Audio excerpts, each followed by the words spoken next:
You say you want it, but you don't. Yes, I know you emphatically are saying that you want it. I know you are demonstrating that you want it, but you don't. And maybe we'll give you something else you don't want.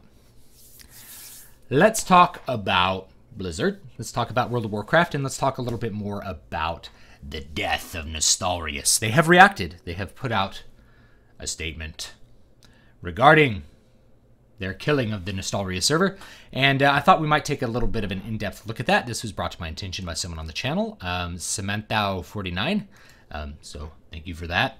As a preamble to this, let me say this. I do my best to judge people by their actions, not just their words. And I'm going to give you a World of Warcraft analogy. Imagine you're putting together a raiding team, and you need a person, you need a healer or something, and someone comes and they apply on your guild website to get that raid spot, and they say, I can make every single raid, I want to raid, I'm excited to raid, I have the gear to raid. And so you give them an invite, you set up the raid with them in mind, the raid day comes, and it goes. They don't show up. They don't show up for the next raid, they don't show up for the third raid. And you say, all right, I'm going to go ahead and kick you from this guild and from this raid team because you don't want to raid. And their reply is, no, I really, really, really want to raid. Well, no, you don't, or you would show up to the raids. Right? So I try to judge people by their actions, not just their words. And sometimes people say one thing and they do and demonstrate what they really think with another action. Let's dig into Blizzard's response. I really want to take a close look at this. So here we go. We wanted to let you know that we've been closely following the Nostalrius discussion, and we appreciate your constructive thoughts and suggestions. Well, when it's slapping you in the face, it's kind of hard to not follow something. Our silence on this subject definitely doesn't reflect our level of engagement and passion around this topic. You're right, your silence doesn't reflect it. Your complete lack of action does reflect it, and your destruction of the Nostalrius server actually does demonstrate what your engagement is. We hear you. Many of us across Blizzard and the WoW dev team have been passionate players ever since Classic WoW. Many. In fact, I personally work at Blizzard because of my love for Classic WoW. But I'm not going to bring it back. Or I'm not going to give you the option to play it. We have been discussing Classic servers for years. It's a topic at every BlizzCon, and especially over the past few weeks. From active internal team discussions to after-hours meetings with leadership, the subject has been highly debated. Some of our current thoughts. Why not just let Nostalrius continue the way it was? The honest answer is, failure to protect against intellectual property infringement would damage Blizzard's rights. Technically, it's at the discretion of the copyright holder what they choose to pursue and not pursue. A great example is fan fiction, right? Because Star Trek allows fan fiction to exist does not mean that it can't shut Axanar down, right? Just as an example, or anything else, right? Just because George Lucas owned Star Wars for all those years and allowed all this fan fiction does not mean that he's not defending the copyright of Star Wars, right? So it's up to the copyright holder, to the owner of that intellectual property, if you will, to decide when and where to pursue those rights. The idea that, like, if you don't defend them, you automatically lose them, I think there's history to demonstrate otherwise. I'm not a lawyer, but I think, Axanar as an example is a precedent that you don't necessarily need that. This applies to anything that uses WoW's IP, including unofficial servers. And we've looked into the possibility. There's not a clear legal path to protect Blizzard's IP and grant an operating license to a pirate server. All right, so now there's a little bit of a color word there. It's pirate. This server's gone pirate, right? That's a little bit of rhetoric there. We explored options for developing classic servers, and none could be executed without great difficulty. Yet a handful of people on their free time managed to construct Nostalrius. A handful of people in their free time are doing Chronos. And there are other classic servers that people have scripted in their free time. So the fact that amateurs who don't work for you, who aren't game developers, can construct these servers, have them scripted, have them work, and have them be really good, should mean that this is basically a bunch of malarkey, right? That, I don't believe that for a second. If that's difficult, why don't you go ask the people who did it in their spare time how they did it, or ask for their code. They might give it to you, right? I know that Nostalrius was planning on releasing all that server-side code, all the scripting. If we could push a button And all of this would be created. We would. You can. The people from Nostalrius said, you can have our code. We're going to release our code. You can use it, right? So if you want their scripting, go get it and turn on a server. I know you know how to turn on a server, or you can ask the hundreds or thousands of other people who've known how to do servers, private servers over the years. I'm pretty sure you could figure it out in a weekend, right? Given the amount of money and staff you have. So I don't believe that. However, there are tremendous operational challenges to integrating classic servers, not to mention the ongoing support of multiple live versions for every aspect of WoW. So here's the multiple live versions of WoW. PvP, PvE. RP PvP, which actually is in a different version of the game. RP PvE, which actually is in a different version of the game. So there's two different live versions of WoW. The PvP version and the PvE version. That's it. So there's those two. And we're talking about opening up another server, right? Like people couldn't, like you couldn't go back to the old way that you authenticated people on a like server by server basis, whatever. All right. Not to mention, okay. So what can we do to capture the nostalgia of when WoW first launched? It's not just nostalgia. That's another color word. That's another piece of rhetoric. Because if it was just nostalgia, people wouldn't have leveled all the way to 60, played for an entire year and rated all that content, and then been very distraught when the server went down. Nostalgia is something that you like, you put on Stairway to Heaven on the radio and you're like, man, I remember listening to this when I was in high school. That's nostalgia. Committing 50 days worth of your life to like a game is not nostalgia. That's enjoyment. It's called enjoyment of a game, right? It's not nostalgia. Over the years, we've talked about a pristine realm. In essence, that would turn off all leveling acceleration, including character transfers, heirloom gear, character boosts, recruiter friend bonuses, WoW token, which isn't really a leveling acceleration, and access to cross-realm zones, as well as group finder. We aren't sure whether this version of a clean slate is something that would appeal to the community, and it's still an open topic for discussion. Well, you already know what appeals to the community. It's classic WoW, because that's what they're playing. Right. Now, the idea of a pristine realm, that you're not going to have character transfers. Okay, cool. Not going to have heirloom gear. Okay, I'm fine with that. Not going to have character boosts. That's cool. I like that. Recruiter friend bonuses. Yeah. WoW token and access to cross-realm zones. I really don't like cross-realm zones, as well as group finder. Okay. The thing is that Warlords of Draenor is now, let me see, we have, it's like 3.5 expansions post Group Finder.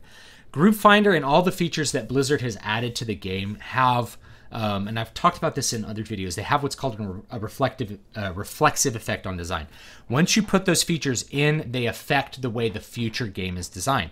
So if you look at Warlords of Draenor was designed with Group Finder in mind. If you took away Group Finder and people were building their own awesome groups, which is what they would want to do, then they go in and face roll through the content, they haven't really created that satisfying experience. Remember, the goal of any game is to create a satisfying experience, not to, get gear or something like that. It's to create a satisfying experience. So having Warlords of Draenor without Raid Finder or something like that on a single server, that wouldn't necessarily create the effect that people are remembering and enjoying from Vanilla WoW. The effect from Vanilla WoW was this was difficult progressive content. I had to really vet people and work hard in my groups to clear the content. If you go into Warlords of Draenor dungeon, especially like a regular dungeon, you're just going to face roll through it, especially with a pre-made group. It's just not... the difficulty has been changed to reflect that. Then, of course, in Warlords of Draenor, you have this like multiple hardnesses of everything. So you have like 3 tiers of dungeons, 3 tiers of raids, and that's the way that the game was designed. It was designed with like this attempt to reach all audiences. One of the reasons I think people are playing Vanilla WoW is because it had a different approach to content. One that the difficulty was progressive between different instances of content, rather than progressive on all of them. Or basically, I mean, the way it's designed now is like you have progressive difficulty on one piece of content at a time. So you have Hellfire Citadel, normal, heroic, and mythic, right? So you have like these 3 difficulties of the same instance, whereas in Vanilla you had Molten Core, Blackwing Lair, AQ40, all the way up to Naxxramas. Each instance got more difficult and required more from you, rather than you repeating the same content. It has a different effect. It just has a different effect. When you feel like, man, I really want to see the end of Naxxramas, and I've been working hard to do that, to get to Saffron, to get to KT and stuff, and you finally do it, that's going to have a different sort of effect on a player, a different kind of level of satisfaction than doing the entire Nax raid on easy mode, seeing all the content, and then it's like, well, let's do it again on hard mode. It's like, you've already seen it, right? The carrot on the end of the stick was there's always something on the other side of the hill to go see, I think. And that's what I think attracts a lot of people to the way that raids were, I think, in classic WoW, Burning Crusade, and most of Wrath of the Lich King, right? I know they started instituting like some catch-up mechanics, and that can be a topic perhaps for like another video. But I think it's more than just these things, than like, oh, people level too fast. Yeah, people level too fast, but that's not why like Warlords of Draenor sucks, right? That's not why people don't like it, right? People don't like it because they get to max level and they feel like there's very little to do. The world feels small. There's a bunch of things, right? It's not just, oh, I got to level 100 really quick. And it's nice to have that top level ding be something satisfying, but that's I think it's a little too limited to focus on just these things. I think the way the entire game was constructed contributed to the experience that people had in Vanilla WoW. And moreover, the idea that we're going to offer you something other than, like, we're going to work and make this like realm that is closed off to try to recreate the social kind of satisfying experience of classic WoW, I don't think is correct. You already know that people want Vanilla WoW, classic WoW. You know, because they're playing it. They're playing it on Chronos. They're playing it on Nostalrius, or they were playing it on Nostalrius. You know that they want it because that's what they're buying. And it's kind of like this. It's kind of like, if you imagine you go to the liquor store and you're like, hey, do you have any Racer 5 IPA? And they're like, no, we haven't carried that in like years. And you're like, okay, well, I'll go somewhere else. And they're like, wait, why don't you buy our Bud Light? It's good. And you're like, I don't like Bud Light. I like a nice strong IPA, so I'm going to go get an IPA elsewhere. And they're like, well, we were considering stocking Michelob Amberbach. And what would your response be? I don't want Michelob Amberbach. If I wanted Michelob Amberbach, I would have asked for Michelob Amberbach. I asked for Racer 5 IPA. That is what I wish to buy as a consumer. So now I will leave and go try to find that, right? So we already know what people want because they're getting it. They're going out of their way to get it. People are throwing money at these servers to keep them open because they really want that experience. You already know what experience they want. They don't want you to take Warlords of Draenor and take just a couple of the crappy parts of it out, right? They want you to make it good. If you really wanted to make Warlords of Draenor like classic, there'd be no garrisons. There'd be a legitimate capital city instead of garrisons. You would have progressive tiers of raiding rather than just different levels of hard mode. And that last raid would be like Sunwell or Nax and be very, very difficult. It's that carrot on the end of the stick. It's the hope that like I really want to work towards something difficult to see. I want to see what KT's death is. I want to see what happens when Kill Jaden gets knocked back, right? There was.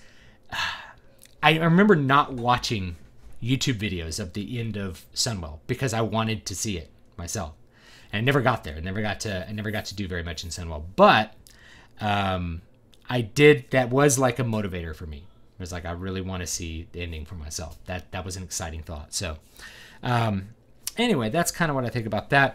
One other note, we've recently been in contact with some of the folks who operated Nostalrius. They obviously cared deeply about the game, and we look forward to more conversations with them in the coming weeks. You, the Blizzard community, are the most dedicated, passionate players out there. We thank you for your constructive thoughts and suggestions. We are listening. Maybe you are, maybe you're not, but you're not doing what it's very obvious that people want. And that's really my point about this, okay? So the analogy I gave about wanting to buy a particular brand of beer, that's what people want. There's a big group of people that actually want this like classic experience, and I don't know why you won't give it to them, right? I don't believe the statement that it is too difficult to create the server because other people have done it in their free time that aren't spending all day trying to make money for Blizzard. They're doing it without any money involved, which means that a large company with vast resources who has access to even more of what allowed these private individuals to do that they could do an even better job with it. They could do a real bang up job. So I'm not inclined to believe that statement. That's something that I'm really kind of calling BS on, just because we can demonstrably see other people have done it. But anyway, thanks so much for watching. Don't forget to like, comment, and subscribe. Please leave me your thoughts on it. I'm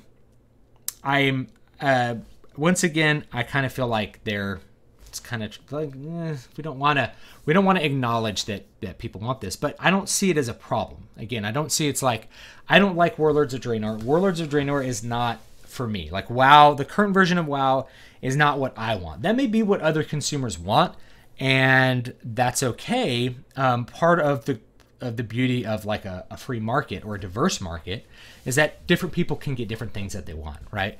I can get the Racer 5 IPA, and you can get the Michelob Amberbach, or you can get the Bud Light, and we can both have them because they can both be on the shelf for us, waiting for us to buy them. It doesn't have to be all one or all the other. We don't have to all play the new version of WoW and love it. Right? We can play different games other than WoW. We can play different. I would love for them to offer a different version of WoW. For me, it's like putting that product on the shelf that you know people want to buy is only going to make you money. So I don't know why they don't do it. Again, they're giving excuses that it's like, oh, it's not practical for us to do it. It's not profitable for us to do it. It's like, well, I think there's a lot of people who would probably pay for it. And I think there's an argument that's like people are only playing these other servers because they're free. It's like, no, I don't think that's the case. I don't think you spend like 50 days played in a game just because it's free, right? I think if it was like a $15 charge, people would probably still pay it because that's what they paid back in the day for that experience. So anyway, you guys have a great, great day. I really, really appreciate the comments and the feedback and the discussion that we've had about this and many other things. I sincerely hope you have a great, great experience in whatever game you choose to play. Thanks for watching.